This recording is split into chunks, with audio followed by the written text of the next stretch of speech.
Ok, estamos aquí de vuelta en el programa Nueva Esperanza, donde estamos estudiando el libro del Apocalipsis, que es el libro de la Biblia que tiene una bendición especial. ¿Okay? La razón que estamos estudiando el libro del Apocalipsis no es para, ¿verdad?, hablar de cosas negativas y no es para asustar a la gente. Es para que la gente reciba una bendición especial, porque la cosa es que si nosotros nos preparamos para pasar por las cosas que se describen en el libro del Apocalipsis, nosotros vamos a estar preparados para las tribulaciones que nos van a venir a través de nuestra vida, ¿verdad?, en distintas situaciones, y vamos a poder lidiar con ellas, y entonces al ser exitoso y poder vencer, ¿verdad?, esas tribulaciones, nosotros vamos a recibir una bendición especial. Fíjense que cada una de las cartas a la iglesia, ¿verdad?, que hemos estado viendo, que son las siete cartas, epístolas a 7 iglesias que estaban en Asia, cada una termina con una bendición especial, ¿verdad? Así que si nosotros queremos esas bendiciones especiales, pues entonces tenemos que conocer el libro del Apocalipsis, conocer, ¿verdad?, estas cartas y las otras cosas que habla acerca de la venida de Jesucristo, y prepararnos, ¿verdad?, y hacer esas cosas que dicen esas cartas para entonces recibir esas bendiciones. Hemos estado viendo, ¿verdad?, hasta ahora hemos visto 5 de las distintas epístolas. Son epístolas que se encuentran dentro del libro del Apocalipsis, ¿verdad? Son unas epístolas pequeñas, escritas directamente, dictadas por Jesucristo a Juan. Es la única parte del Nuevo Testamento que fue dictado directamente por Jesucristo, ¿verdad? En el Antiguo Testamento hubo una parte que fue dictada por Dios también, que fueron los 10 mandamientos. Pero aquí tenemos estas epístolas que Jesucristo mismo las dictó usando a Juan, ¿verdad?, como su escritor, como el que tomó, ¿verdad?, la dictación.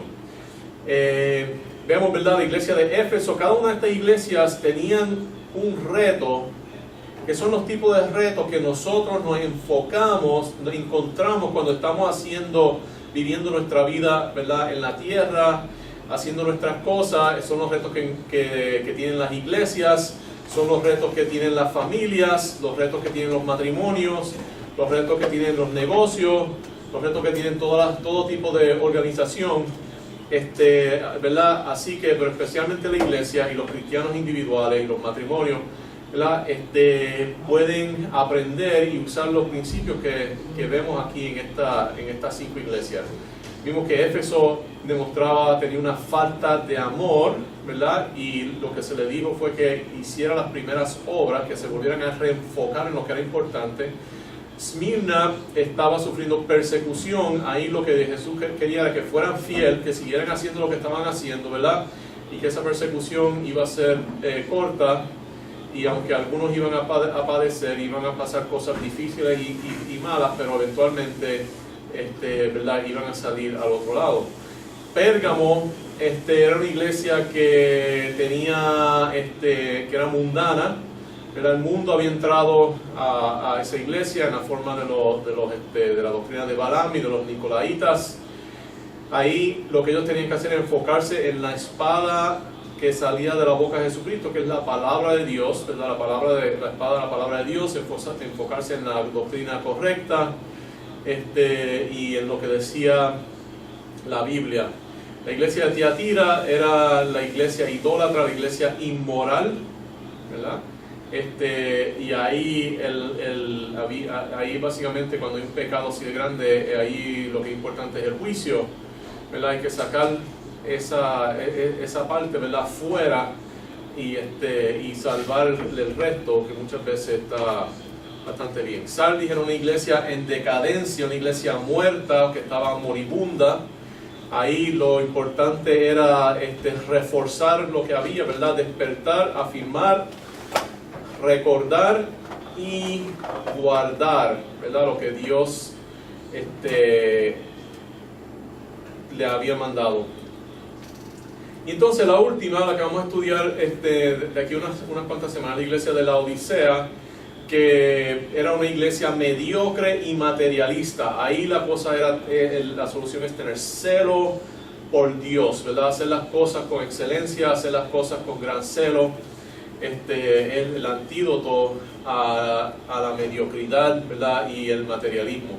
Pero hoy vamos a hablar de la iglesia que viene antes de la Odisea y después de Sardis, que es en cierto sentido la iglesia ideal. Esta era una iglesia que no tenía fallas notables. Su reto es que era una iglesia pequeña, ¿verdad? Y lo que ellos tenían que hacer era básicamente seguir haciendo lo que estaban haciendo, ¿verdad? Y Dios los iba a bendecir en una manera bien especial. Le dio dos promesas, en sí 3 promesas muy especiales que no se le da a ninguna de las otras iglesias, y más adelante vamos a ver cuáles son esas 2 promesas. Antes de eso quiero dar los números. El número es 939-428-4232, 939-428-4232. ¿Ese teléfono está funcionando o es el mismo? Trabaja, sí, muy trabaja, sí. Okay. Ese es el de Patón. Trabaja. Yo tengo... sí, está trabajando. Necesito el número.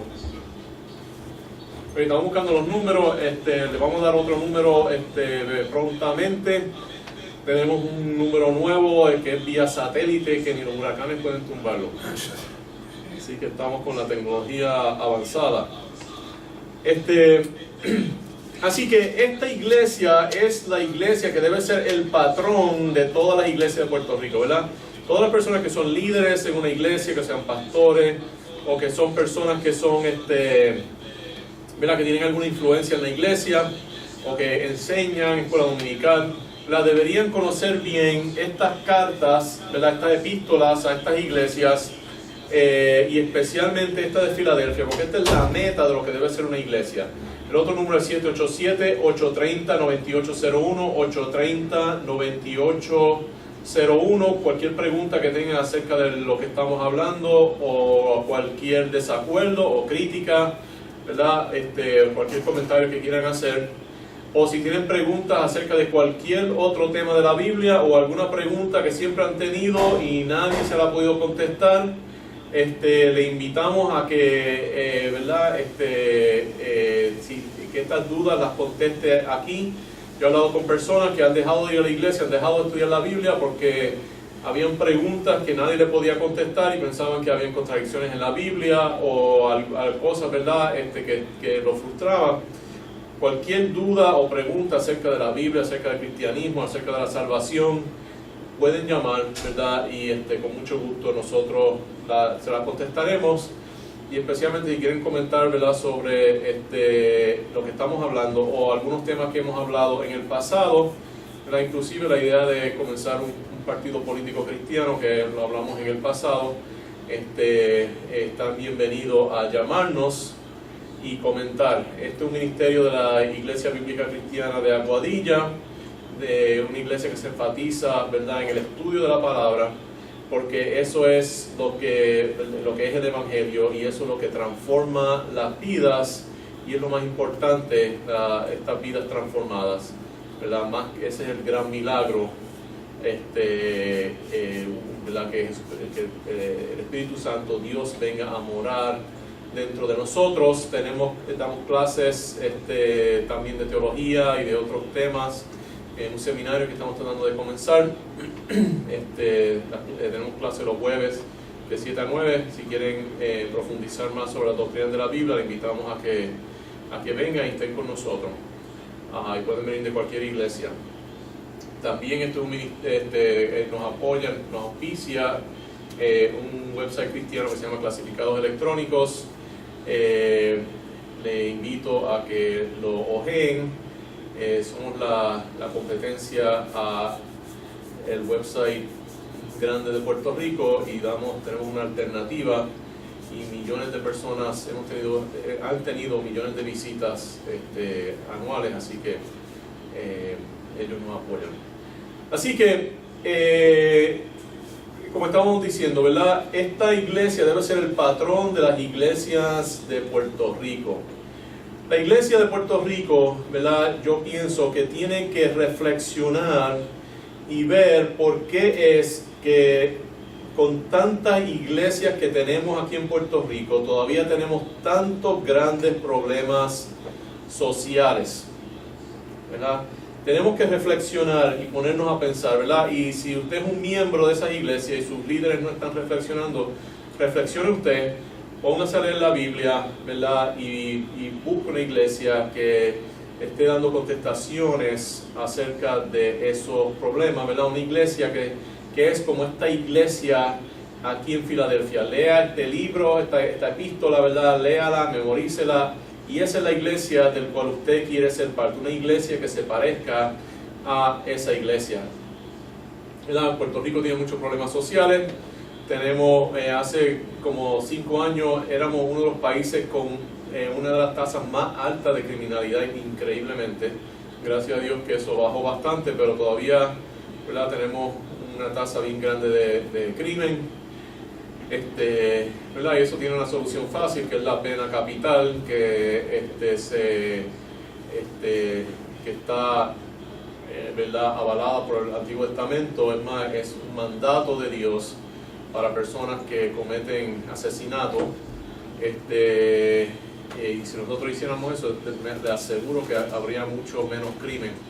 Otra cosa también es que pues los puertorriqueños no están lo suficientemente armados, ¿verdad? Porque creemos en el pacifismo, pero Jesucristo dice que el que no tenga una espada, que venda su capa y se compre una, ¿verdad?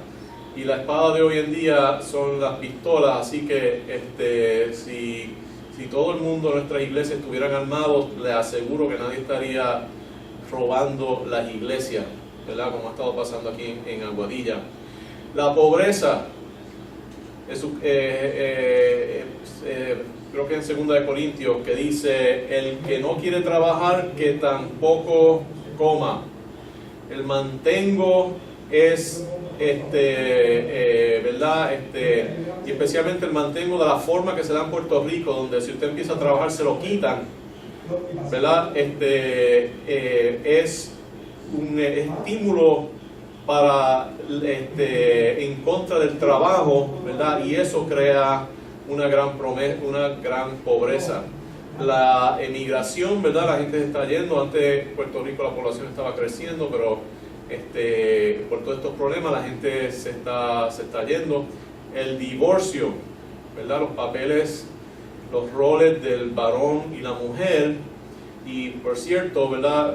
Muchos de esos problemas matrimoniales los vemos abordados, ¿verdad? Aquí en estas epístolas, ¿verdad? Esos retos de los que estamos hablando, que encuentran las iglesias, también los encuentran los matrimonios, ¿verdad? Los matrimonios pueden tener falta de amor, puede haber problemas externos, que es como una forma de persecución, ¿verdad? La mundanalidad, la inmoralidad es un problema, ¿verdad? Que destruye matrimonios. La decadencia, ¿verdad? Donde básicamente el amor muere.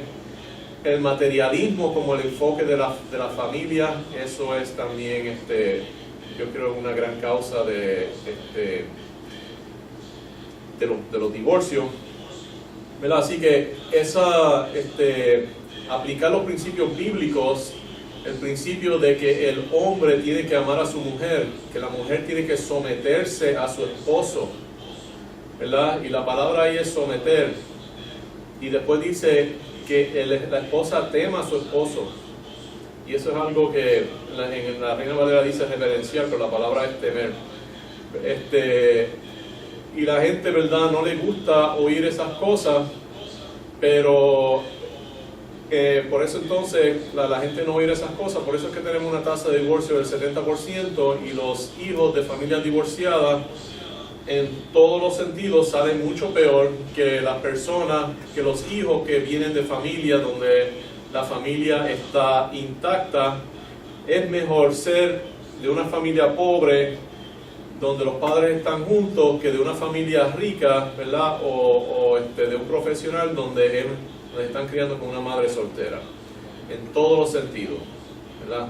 Así que las iglesias no estamos teniendo ese impacto en nuestra sociedad porque vemos todo ese tipo de problemas, ¿verdad? La deuda del gobierno, eso es un gran problema también porque nos está vendiendo, ¿verdad?, esa idea de que hay que robarle a los ricos y darle a los pobres, pero el gobierno no hace eso. Lo que el gobierno hace es que le roba a sus hijos y a sus nietos para darle a usted. La deuda de Puerto Rico asciende a $15,000 por persona, la deuda americana asciende a $250,000 por persona. Si usted nace en los Estados Unidos o vive en los Estados Unidos, usted está asumiendo una deuda de $250,000 cuando usted nace. En Puerto Rico la deuda es mucho menos.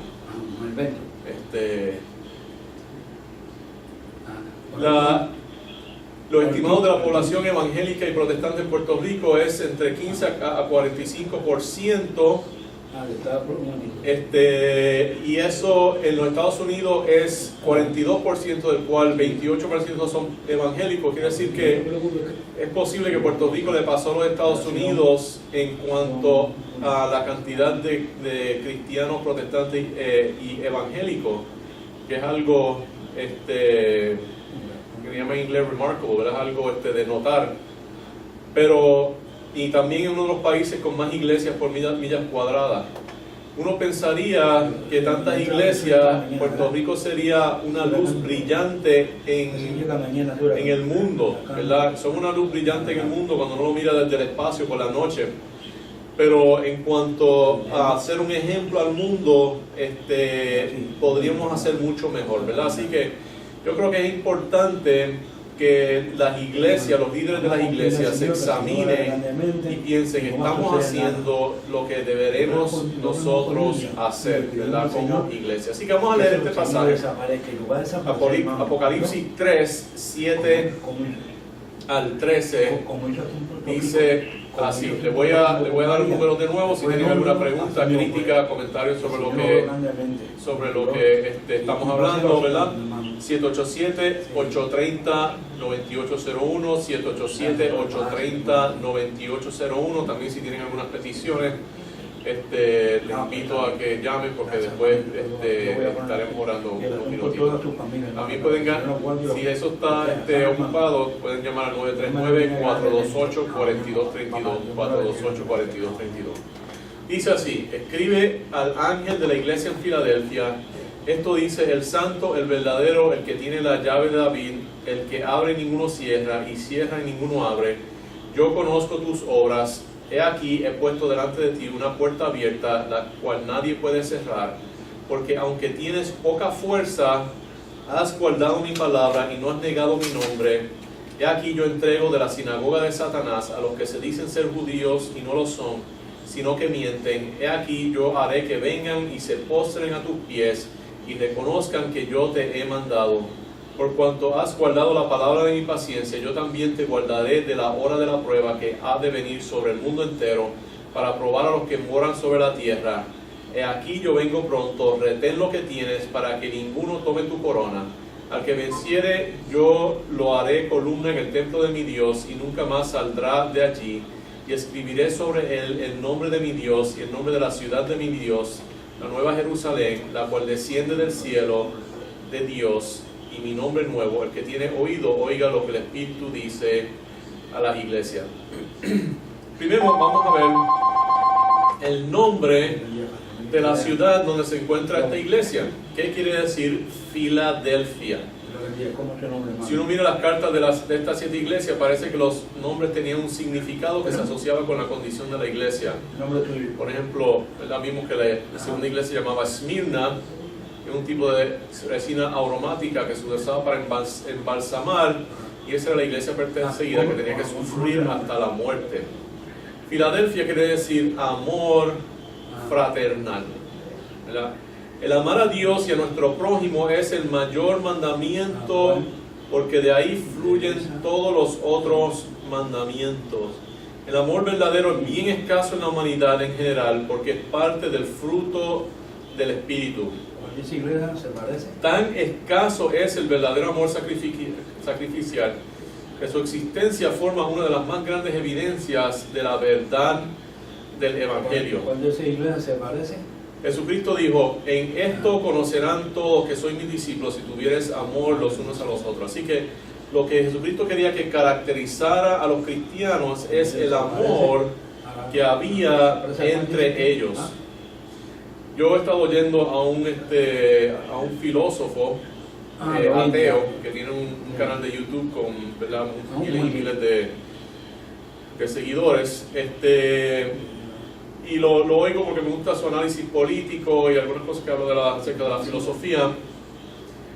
Y entonces él estaba, básicamente empezó a hablar acerca del ateísmo, porque aunque él es ateo, ¿Cómo se llama, hermano? él encontró que la mayoría de los ateos, ¿verdad?, eran gente que con unos defectos morales bien grandes.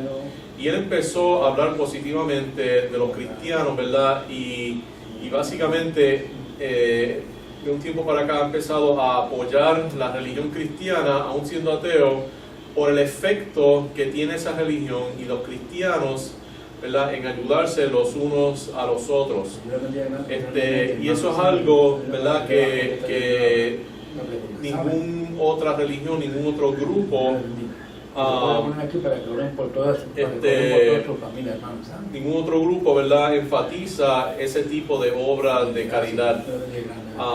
Por ejemplo, el Islam, ¿verdad?, el Dios del Islam nunca dice que Él nos ama, ¿verdad? Él, al contrario, es un Dios que requiere una obediencia o si no un castigo, pero nunca dice que Alá nos ama, ¿verdad?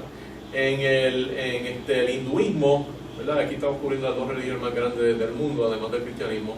En el hinduismo, las personas merecen el estado de vida en el cual están y están en ese estado de vida para que puedan volver a un mejor estado, ¿verdad? Así que si tú naciste pobre es porque tú te lo mereces, porque en una vida anterior hiciste cosas malas, ¿verdad? Así que si yo te ayudo, entonces estoy minimizando tu castigo y entonces lo que estoy haciendo es desayudándote porque tienes que pasar por ese castigo para venir a una mejor vida, ¿verdad? Así que allí la gente no piensa en ayudar al prójimo porque todo lo que tú tienes te lo merece o es un castigo, ¿verdad? Así que vemos, ¿verdad?, esas dos religiones. El comunismo tampoco enfatiza el amor, ¿verdad? Es básicamente una devoción al Estado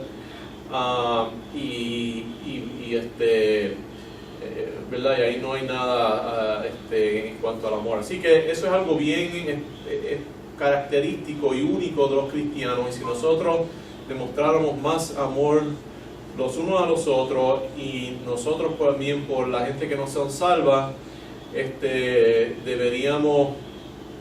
podríamos tener un impacto mucho más grande. Yo conozco un muchacho que quiere meterse a la política, ¿verdad? Quiere ser alcalde de uno de los pueblos vecinos. Él tomó un año, ¿verdad?, después del huracán María, para ir casa por casa, todas las casas de su municipio, buscando y ayudando a las personas.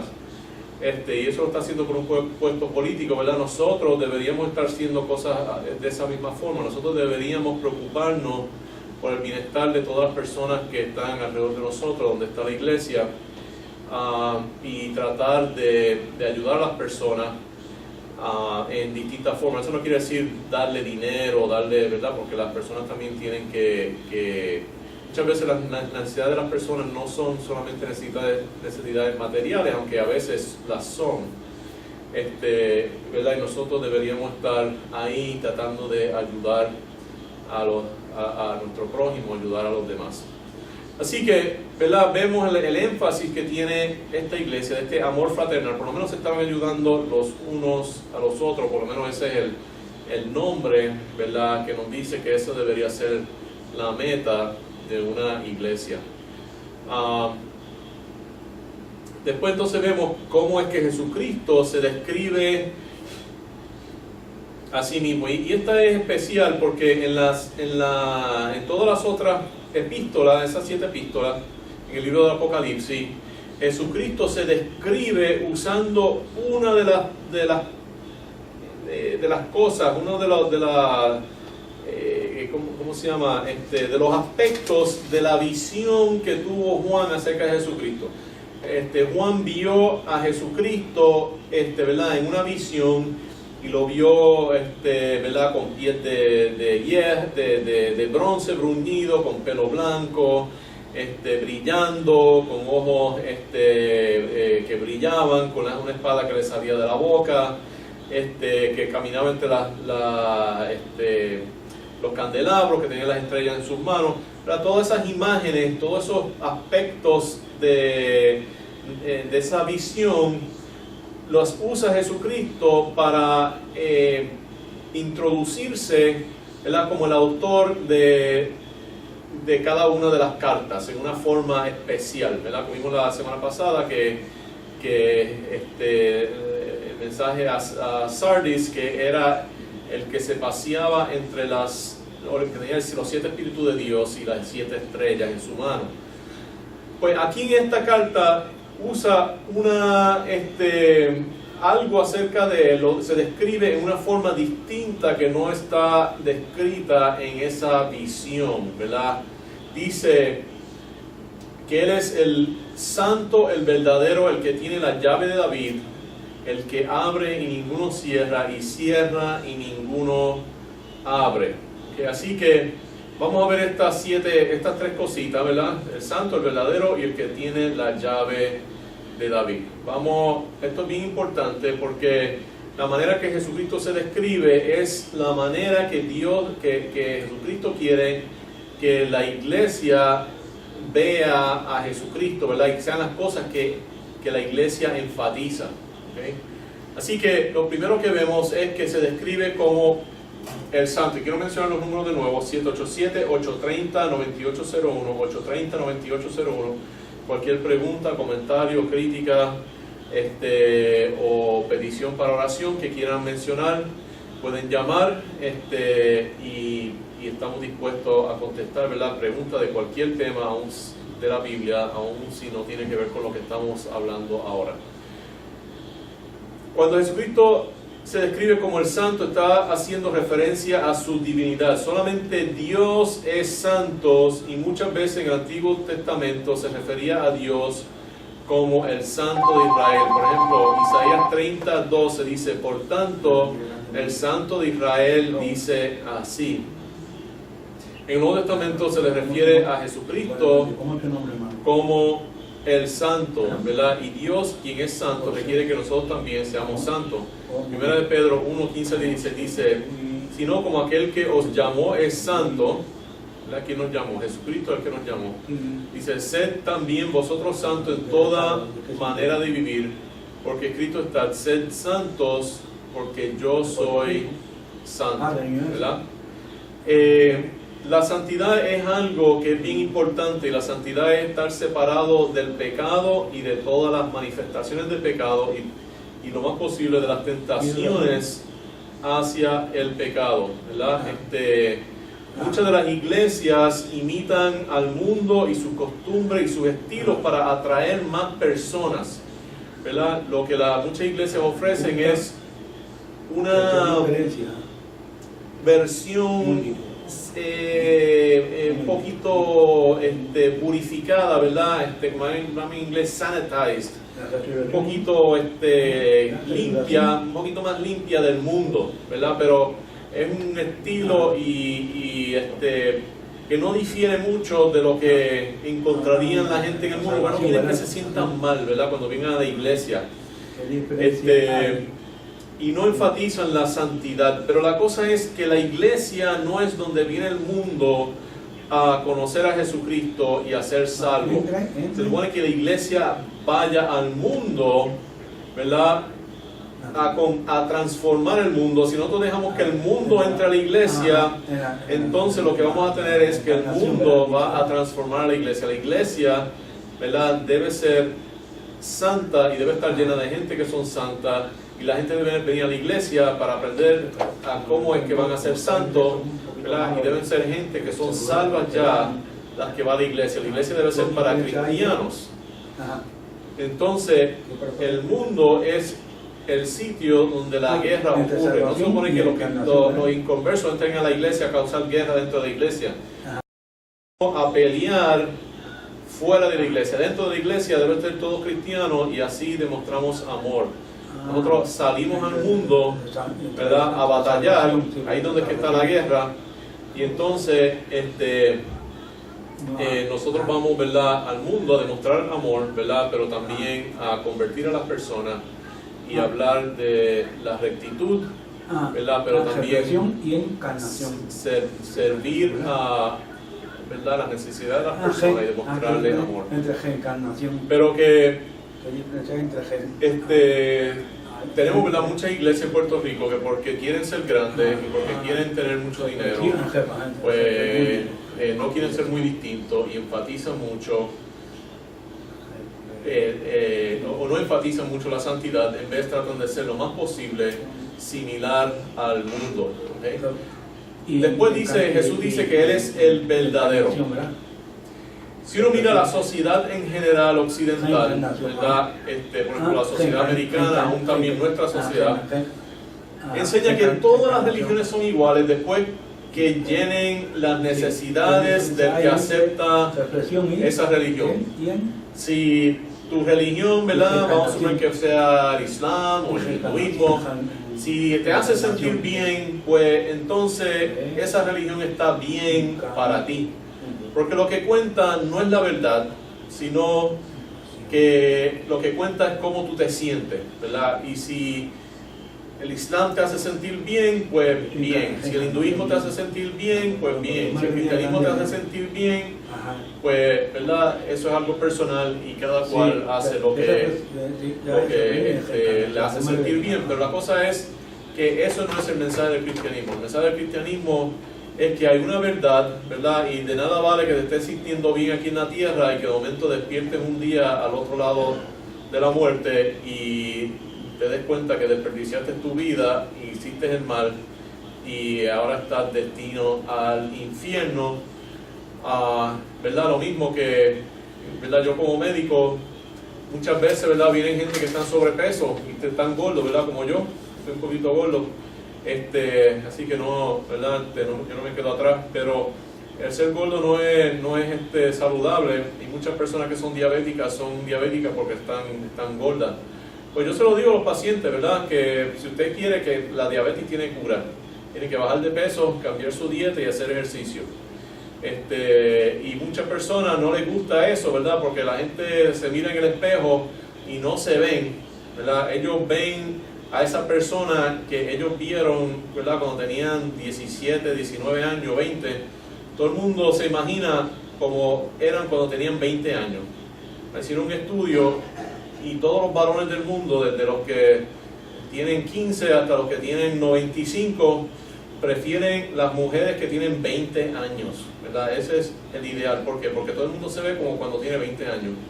Cuando usted se mira en el espejo, usted tiene 95 años, usted no ve un viejo de 95 años, usted ve, ¿verdad?, esa persona que usted veía cuando tenía 20 años, ¿verdad? Y cuando uno dice a alguien, no, tú estás viejito y estás gordo, ¿verdad?, eso no le gusta a nadie, pero si es la verdad, y usted es médico y supone que se lo está diciendo, pues eso es lo que hay que hacer, ¿verdad?, porque eso es lo que es saludable y lo que le va a dar más vida a esa persona. Así que la religión, la iglesia tiene que decirle la verdad a las personas, ¿verdad? Y el cristianismo tiene una verdad que no tiene ninguna otra religión. A veces, ¿verdad?, vamos en nuestra iglesia a veces vamos casa por casa evangelizando y a veces nos encontramos con gente que dice, pero ¿cómo yo sé cuál es la religión verdadera, ¿verdad? Porque está el Islam y el hinduismo y todas estas otras religiones, pero es bien fácil, ¿verdad? El cristianismo tiene la religión que más exaltada de todas las religiones, ¿verdad? Y si el cristianismo no es cierto, entonces ninguna religión es cierta.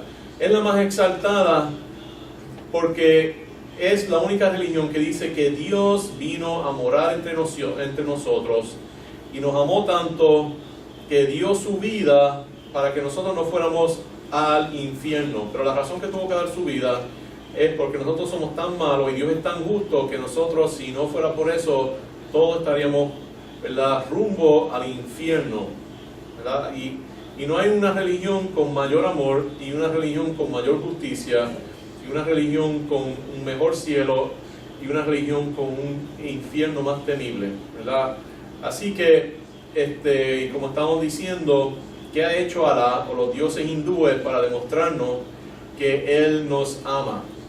¿Verdad? El cristianismo nos dice que nuestro Dios vino, tomó forma humana, ¿verdad? No es que un hombre se hizo Dios, es que Dios creó el universo para venir a ser un ser humano, ¿verdad? Y los musulmanes dicen, pero ¿cómo puede ser eso? Bueno, Dios puede hacer cualquier cosa, ¿verdad? Y especialmente Dios diseñó el universo, lo hizo al ser humano para que Él pudiera venir y tomar forma de ser humano, ¿verdad? Hizo al ser humano como imagen y semejanza de Dios, ¿verdad? Para que Dios pudiera venir en forma de un ser humano. Los números de nuevo es 787-830-9801, 830-9801. Cualquier pregunta o comentario. Ya han llamado varias personas para peticiones y las mencionaremos al final. Pueden seguir llamando. Entonces, así que vemos que Jesucristo se presenta como el santo, como el verdadero, ¿verdad? La única verdad no es solamente que el cristianismo es verdad, es que Jesucristo es la verdad. ¿Qué quiere decir eso? La verdad, cuando uno habla de la lógica, ¿verdad?, lo que podemos decir es que Jesucristo es la premisa suprema, ¿verdad? Para que nosotros lleguemos a la verdad tenemos que aceptar que Jesucristo es Dios, y eso es el ancla del cual todas las otras verdades vienen, ¿verdad? Si uno no cree eso, básicamente uno está en error y uno está equivocado. Ok, tercero, así que vimos el santo, el verdadero, y dice el que tiene la llave de David. Okay. ¿Qué quiere decir esto? El que tiene la llave de David. Se refiere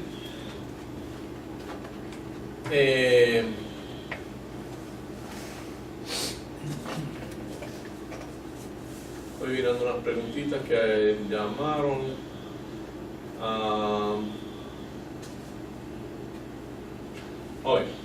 Pues hay unas preguntitas, pero vamos a hablar un poquito acerca de la llave de David, entonces contesto las preguntas. Dice, en el Antiguo Testamento, ¿qué es una llave, verdad? Uno cuando piensa en una llave, una persona que tiene muchas llaves, ¿qué uno asume de esa persona?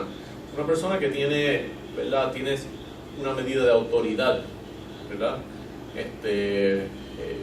Si alguien tiene la llave de un Ferrari, pues usted piensa, wow, ¿verdad?, esa persona es dueña de un Ferrari. Y puede prenderlo, puede correrlo, porque ese Ferrari de una persona que tiene la llave de un negocio es porque está a cargo, ¿verdad?, o tiene alguna posición de autoridad, o quizás es el dueño de ese negocio, ¿verdad? Así que Jesucristo tiene la llave de David. Eso se refiere a un pasaje en el Antiguo Testamento donde había una persona que tenía las llaves de la casa de David.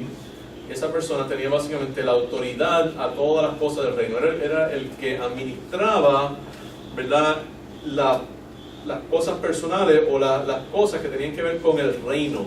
Era como un sentido, era el primer ministro, ¿verdad? Era el siervo supremo. ¿Qué es un ministro? Un ministro es un siervo, ¿verdad? Y el primer ministro es el siervo con más autoridad ¿verdad?, en un palacio o en un reino, ¿verdad? La persona que quizás mandaba como para ¿verdad?, hacer todos los asuntos para la embajada. Así que era básicamente el primer ministro, y había un Shebna que era el primer ministro de uno de los reyes, y esto se encuentra en el libro de Isaías, de uno de los reyes. Y entonces él era una persona que estaba bien cómodo, ¿verdad?, y básicamente estaba usando ese puesto para lucrarse, y estaba labrando su sepulcro, ¿verdad?, y haciendo un gran monumento para sí mismo, y estaba, ¿verdad? En vez de estar haciendo su trabajo, ¿verdad? Y además que le estaba diciendo que tú no estás haciendo tu trabajo, este reino se va a desmoronar y tú ni tan siquiera te vas a ser enterrado aquí. Y entonces dijo, a ti te van a llevar, ¿verdad? Te van a quitar de tu puesto, creo que fue a través de cautiverio, y se lo iban a dar a otra persona que era Eliakim, que iba a ser una persona que iba a usar ese puesto, ¿verdad? Como una oportunidad para hacer el bien y lo iba a usar ese puesto al máximo. Esto podríamos pensar que podría simbolizar un cambio de autoridad entre el Antiguo y Nuevo Testamento, la transición de Moisés a Jesucristo, pero también nos recuerda que Dios, ¿verdad? A veces tiene que quitarle la preeminencia a un grupo y dársela a otros. ¿Verdad? A veces vemos, ¿verdad?, que hay distintas etapas en el plan de Dios. Pero, ¿verdad?, también las llaves hablan de la autoridad que tiene Jesucristo, ¿verdad?, como básicamente no solamente el primer ministro de la iglesia, pero también el primer ministro del universo. El Dios le ha entregado toda la autoridad en el universo a Jesucristo, ¿verdad? Y la llave es que abre puertas, cierra puertas, la que tiene control, controla el acceso. Jesucristo, ¿verdad?, tiene las llaves de todas las cosas que pasan en el universo. Él tiene las llaves de la fertilización, ¿verdad?, que crea a distintos niños, ¿verdad? Él controla quién nace en este mundo, ¿verdad?, quién es el que viene, qué personas nacen, ¿verdad? Él controla los eventos del mundo. Él controló eso, el huracán María.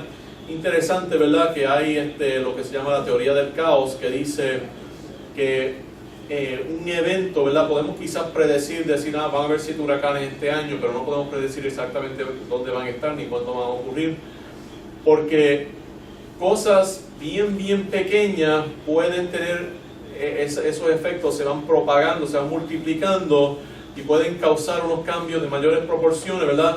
Así que podemos pensar que a nosotros nos tocó el huracán María porque en un momento dado, hace 50 años, ¿verdad?, un chino por allá en Shanghái estornudó en el momento apropiado, ¿verdad? Y Dios le dio una cosquillita y él estornudó, ¿verdad? Y eso se amplió y hizo crear unas ondas y eso se fue ampliando y ampliando, ¿verdad? Y el efecto de eso es que 50 años después el huracán María nos pasó por el mismo centro de la isla en vez de haberse desviado, ¿verdad? Y Dios con Jesucristo tiene todas las llaves de todas esas cositas y Él controla, ¿verdad?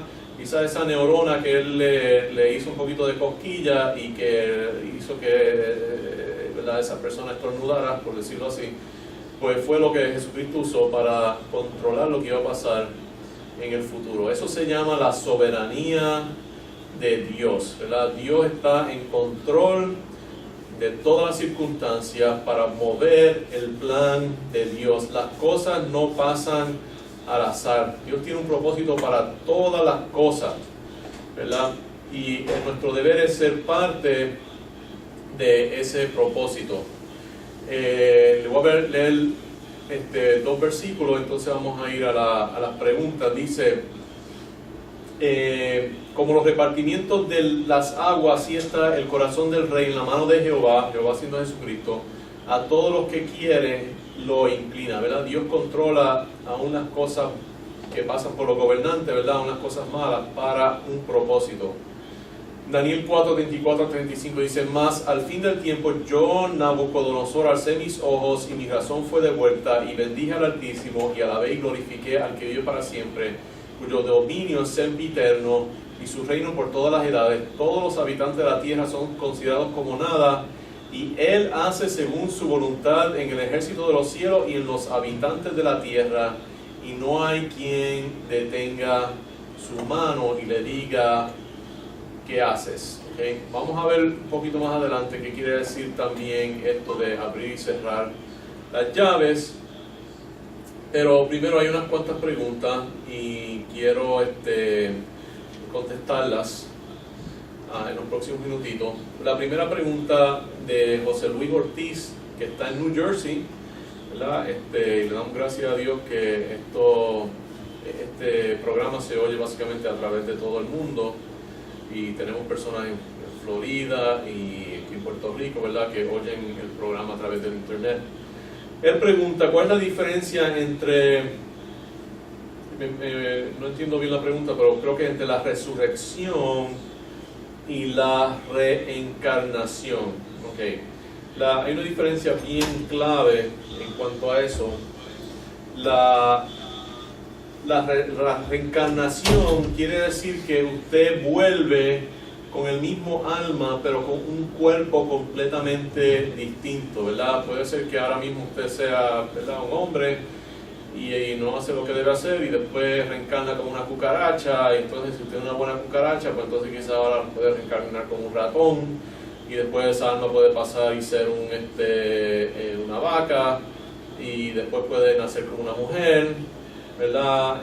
Y entonces, ¿verdad?, puede quizás progresar o puede ir para atrás, y entonces eventualmente en toda esa vida, si usted hace lo que debe ser, pues entonces eventualmente usted reencarna como una parte del gran uno, ¿verdad?, de la gran unidad, y usted pierde su identidad o su individualidad y se hace parte de esa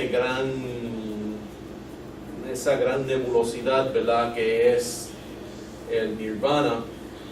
Así que son dos cosas ahí, ¿verdad?, que primero que la persona reencarna bajo distintos cuerpos y como distintas personas, y la otra es que la meta final es dejar de ser un individuo y unirse con, ¿verdad?,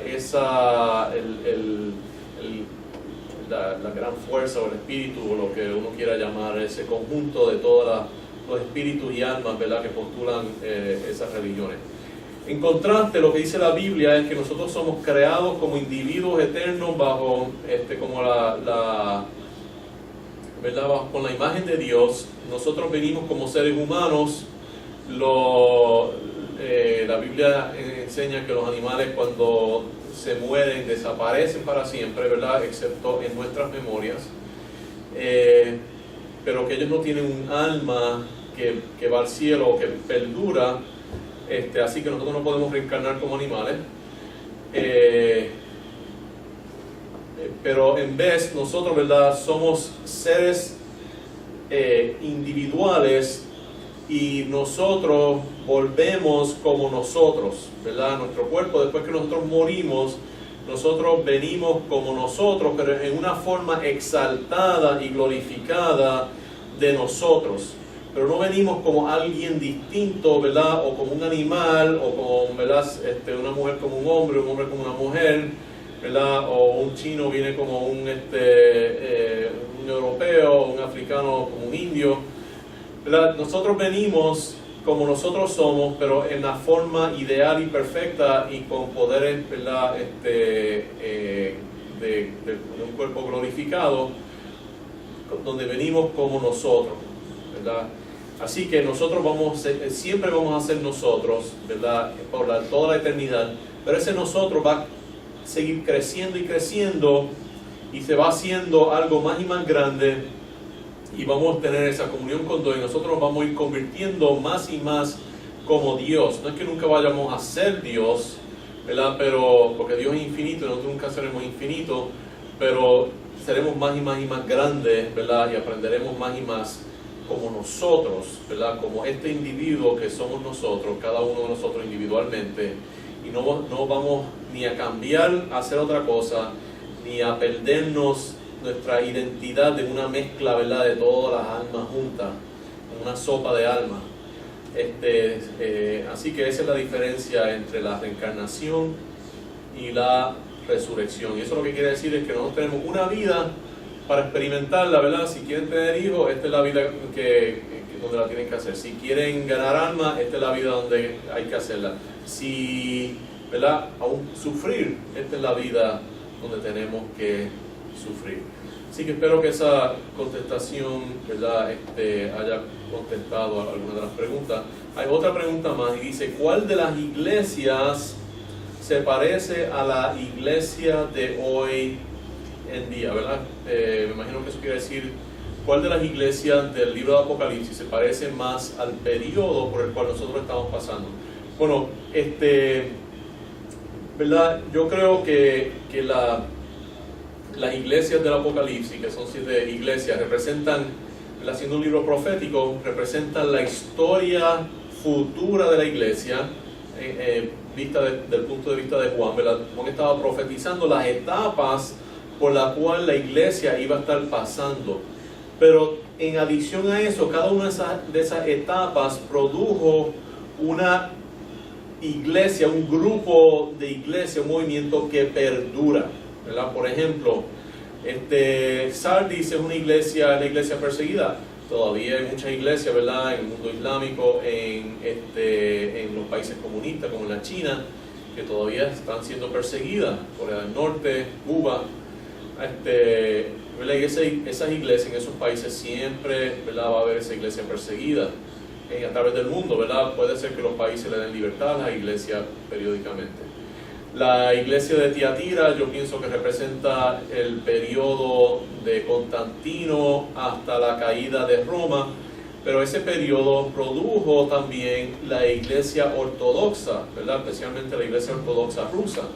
Así que la iglesia de de Pérgamo, la iglesia de Pérgamo yo pienso que representa la iglesia rusa ortodoxa y griega ortodoxa, que todavía existe, ¿verdad? La iglesia de Tiatira representa la iglesia medieval, ¿verdad?, comenzando con la caída de Roma hasta la Reforma Protestante, el periodo más largo, y esa iglesia produjo, ¿verdad?, una iglesia que ¿verdad?, que más representa la iglesia medieval, que es la iglesia católica romana, ¿verdad? Así que la iglesia de Tiatira representa la iglesia medieval, pero también representa la iglesia católica romana. La iglesia de Sardis yo pienso que representa la iglesia protestante desde el tiempo de la Reforma Protestante, desde el tiempo de Lutero hasta básicamente el periodo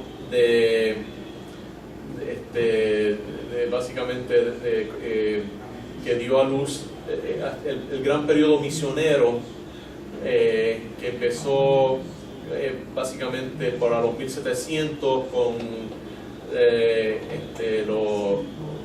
las iglesias puritanas, las iglesias congregacionalistas, lo que llaman los separatistas, y los puritanos y los separatistas, que entonces produjeron a los bautistas y también a los metodistas.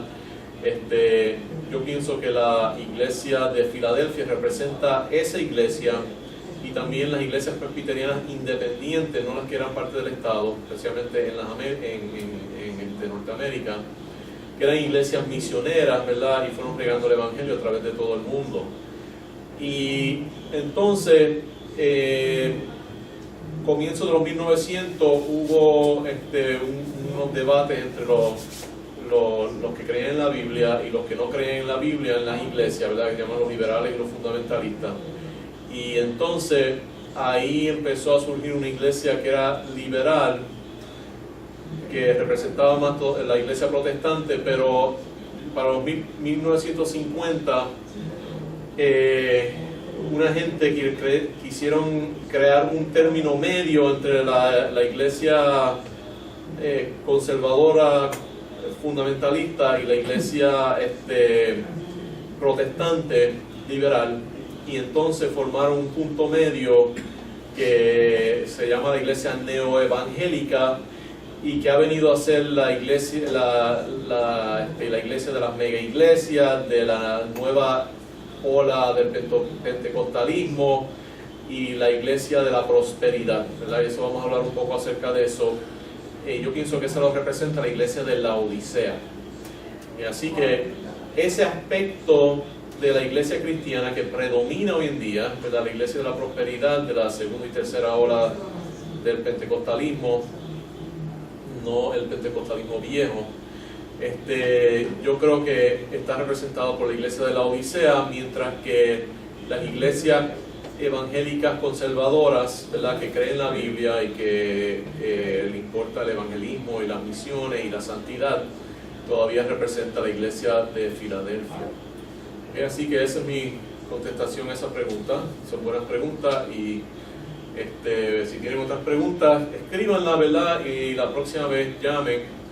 Y vamos a terminar con una oración. La próxima vez vamos a hablar un poquito más acerca de qué significa esta llave que tiene Jesucristo. Entonces vamos a hablar acerca de las propiedades de la iglesia y vamos a hablar un poquito de la historia de ese periodo que representa la iglesia misionera de los 1700 y los 1800 y ver un poquito de cómo es que surgieron, ¿verdad? Cómo surgió la iglesia evangélica. Y vamos a ver algunas aplicaciones. Así que vamos a orar rapidito. Tenemos otra. Ok, entonces algunas personas llamaron de Florida, dos personas distintas, no, la misma persona, que va, ¿verdad? El huracán, que creo que es Martin, o no me recuerdo el nombre, y Miguel, creo que empieza con M. Un huracán que va para Florida, así que vamos a orar. Padre Celestial, te damos gracias por este programa y esta oportunidad de usar la tecnología de radio y de internet para predicar el Evangelio. Te pido que estos estudios sean de bendición a las personas, que yo como maestro aprenda de las preguntas y aprenda también del estudio y que pueda ser de bendición y enseñanza al pueblo cristiano que está oyendo y que más y más personas lo oigan y que sea de crecimiento espiritual y de poder tener un impacto más grande en el mundo. Te pido por esta petición del huracán que pasa mañana, que tú prepares a las personas, que no hayan grandes tragedias y que a través de estas dificultades naturales la gente entiendan, ¿verdad?, tu poder y tu juicio y que sea un tiempo de reenfocarnos en las vidas, ¿verdad?, de esas personas que están pasando por ahí, igual que nosotros que pasamos por María, un tiempo de renacimiento, de renovación y de acercamiento a ti, y que aquellos que puedan prepararse y salir, ¿verdad?, que lo hagan y que no haya grandes tragedias. Te pido no solamente por los que están en Florida, pero también en Alabama, Georgia y Carolina del Sur y Carolina del Norte, por donde se supone que vaya pasando este huracán a través de la semana. Y que proteja esta isla, que este año no nos venga nada, más que un poquito de lluvia para las matas y para las represas, y que tú lluevas bendiciones sobre esta isla y que seamos una isla especial, que seamos una Filadelfia para el mundo, un ejemplo al mundo, y que renueve y revivas y vivifiques las iglesias de Puerto Rico para que puedan ser un ejemplo al mundo. Nosotros lo pedimos. Amén.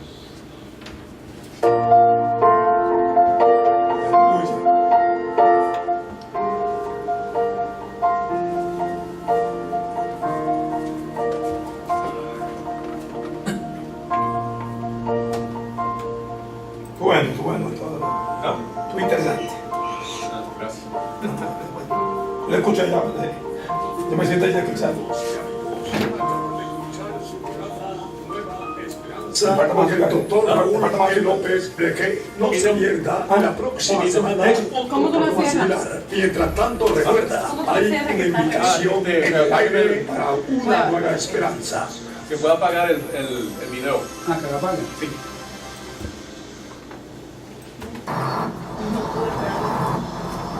Bienaventurados los que ahora tenéis hambre, porque seréis saciados.